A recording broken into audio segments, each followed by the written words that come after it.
Utopia Must Fall is an early access release today, and it is an arcade shooter which, if you're as old as me, will look suspiciously like Missile Command.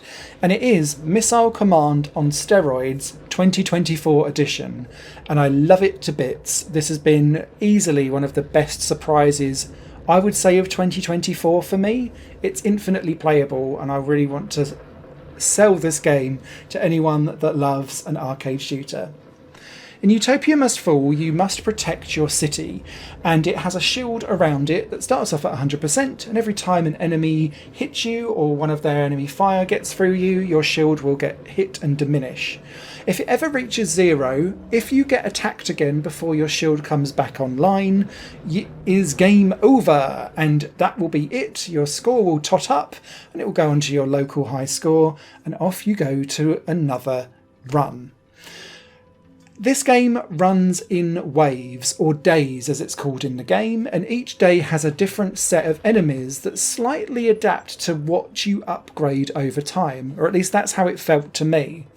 But you have a variety of different weapons that you can try out and play with, and I'm going to kind of walk you through all of the different things in your arsenal, and the fact that they are all upgradable with their own unique skill tree as you progress through the game at the end of each wave.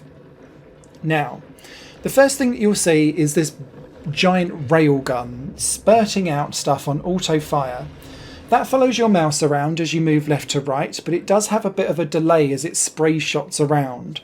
And so as you upgrade your railgun, you can choose it to really follow your trajectory on your mouse much closer, but you can also start to spread shot things by adding a second and third bullet, for example. You can also increase the fire rate and the damage, as well as adding like ricochet bullets or ones that will add explosions to them.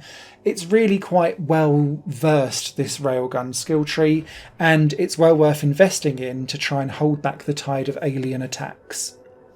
The next thing that you have is a nuke, and this is what the crosshairs are as you move around the screen. So the dotted line is the trajectory for your railgun, the crosshair is your nuke, and they're kind of your last resort attacks because they are extremely powerful, but you can invest in a nuke upgrade factory.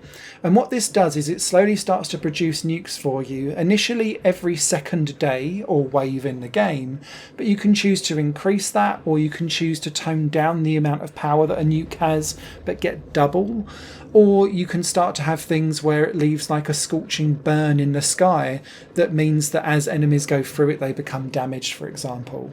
They are very much the nuke of last resort where possible, but they are incredibly powerful and very helpful, particularly when the really chonky boss big enemies start to come in and you need to use them with great timing and great tactic, for almost foreshadowing in a way that you're trying to get rid of a boss as best as possible to clear the rest of the battlefield for you to survive. The next weapon that you have is based off of your shield, and it's like an arc of lightning bolts, for example, and it starts off quite close to your city, but you can choose to upgrade it and expand it so that it can cover more of the screen. And this starts off as a very simple, like, if you're shooting in one direction, this lightning bolt can zap something and get rid of it in another. But you can then choose to upgrade it to start chaining different enemy attacks. And it can start to feed itself and recharge itself quickly too. And it can become almost like a short-range little shotgun, but in lightning bolt form, and it's a little hidden gem that you can definitely invest in that can help you out, particularly early in the game when you've got an awful lot of things firing at you and you might not have invested in other weapons so much yet. The next one is that you've got 6 different turrets or turret locations, 3 either side of your city, that you can also invest an upgrade factory in that will initially install lasers, but again, just like all of the weapons in this game, you can mutate them into different forms over time. So for example, nukes become flares, you can mutate the lasers here too.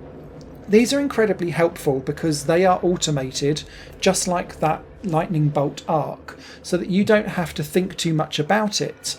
But as you start to spread out further, and you can choose exactly where you want in these turrets to be placed in the 6 different turret locations, and you can change them between each day. The problem that they kind of cause is that you start to rely on them because you need them because of the amount of enemies coming at you, but enemies will choose perhaps not to always shoot at you. They'll go for the turrets because they know if they can blow a couple of them out, it leaves a massive hole in your defences, and then all of a sudden a massive barrage of enemies will come flying at you and you're like, no! And it becomes quite difficult to recover. That's normally when I pull out the nukes, to be honest, to see if I can survive. The beauty of these different weapons is that they all work really, really well together, and you can choose to lean heavily into one or two of them and upgrade them so that they're extremely powerful, and leave a couple behind. And what I loved about Utopia Must Fall's skill tree is that if, say, you don't use the nukes at all for 7 days, the first 7 days in the game, it offers you a special upgrade that only happens if you do that, where you can totally remove nukes from the game and never get them, but then it will strengthen your shield so that you receive 20% less damage, for example, whenever something hits you. But it does then mean that you've got like one less thing in for the count, so you're really having to think, is that really what I want to do? You also get given some comedic additional the people voted for options whenever it comes to an upgrade too, and it's a good bit of dark humour. I don't think it actually does anything specific to the game itself, but I did have fun selecting options like let's all have a world meditation to see if the enemies will become zen, or let's send out our celebrities and offer them their brains and things like that. So yeah, a little bit of dark humour goes a long way, as does Dataset's sublime soundtrack throughout this game too. Not only does the vector-based graphics really hark back to 80s war games for me, and the Cold War specifically, but with a Atari vibe to it with these vector graphics. Dataset, who is known for doing some superb soundtracks, specifically with synths and beats, doesn't really tackle beats here, but instead goes for really thick, dense and oppressive synths that make you feel like you're in a cyberpunk noir setting, and it really matches the tone well because it's slightly off kilter and unnerving and uncomfortable whilst also being melodic. This game is fast paced.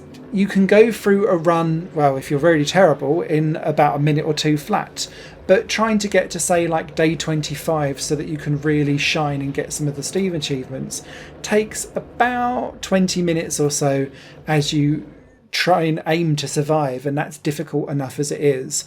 The difficulty curve ramps up quite quickly. I feel like the game does adapt slightly to what type of upgrade you are so that it doesn't put you into really difficult and unwinnable situations.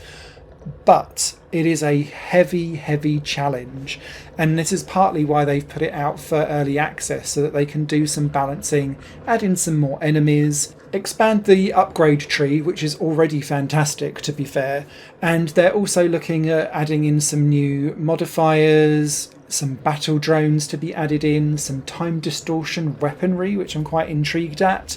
And the big thing that I think will really sell this game is the online and local leaderboards, because currently it's just capturing your high score, and as soon as online leaderboards or a local leaderboard comes in, this will be competitive heaven, because it is chef's kiss sublime. I am genuinely blown away with how good Utopia Must Fall is. It is responsive, it is well designed, it is so heavily stylised to the point where I'm back in my 80s arcade cabinets just having an absolute whale of a time. But it brings everything that you think of from a quality of life perspective in 2024 with it, and so it's really the best of both worlds. I cannot wait to try and get further and further and further in this game. I am dying for the online leaderboards to see how absolutely terrible I am at it, but I don't care. It is a delight to play, and I cannot wait to just see where this game progresses over time during its early access period. For me, this is already a must-buy for anyone that enjoys arcade shooters and grew up in the 80s with Atari classics. Higher Plane Games is part of the Higher Plane Network, a completely independent media outlet supported by people like you. The goal is to create the best possible content that cultivates a richer indie scene for games as well as music and entertainment. To find out more and to get involved, visit patreon.com/HigherPlaneNetwork. Your support makes all the difference, and in return you'll gain access to bonus content and downloads. Thank you for watching.